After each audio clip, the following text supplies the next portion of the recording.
మీరు big boss లో ఉన్నప్పుడు అంటే బిగ్గెస్ట్ వార్ చేసిందంటే నేనని చెప్తాను.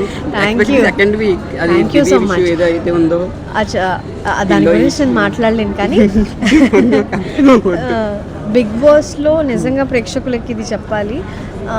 బిగ్ బాస్లో నన్ను చాలా తక్కువ చూపించారు. అయినా కూడా చూపించిన దానిలో నన్ను ఎంత తక్కువ చూపించినా వాళ్ళు నన్ను దానికే చాలా అంటే చాలా లవ్ని చూపించారు, చాలా సపోర్ట్ ఇచ్చారు.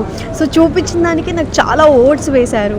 సో బహుశా నన్ను ఇంకెక్కువ చూపించుంటే బాగుండేది. టాప్ 2 లో కూడా ఎక్స్పెక్ట్ చేసాం అక్క. నిన్న ఎందుకు ఎక్స్పెక్ట్ చేస్తారు? నన్ను నేను చూపించకుండా ఎందుకు ఎక్స్పెక్ట్ చేస్తారు? తెలుసు కదా అక్క, బయట మేము చూస్తున్నాం మీరు ఎలా డెఫినెట్లీ అక్కడ వాళ్ళకి మీకు నా గురించి తెలుసు. కానీ బిగ్ బాస్ లో ఏంటి అంటే వాళ్ళకి వైరల్ కాంటెంట్, గొడవలు కావాలి. మనం అలా ఉన్నాం కదా.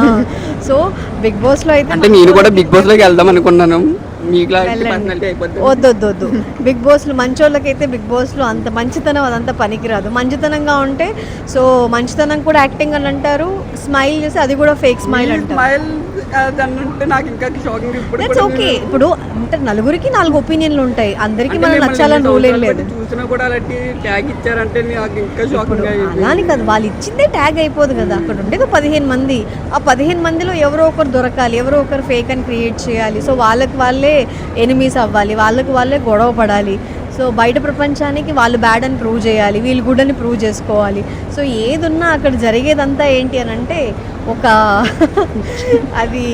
అదంతా ఒక రియల్ వరల్డ్ కాదు, ఒక ఫేక్ ప్రపంచం.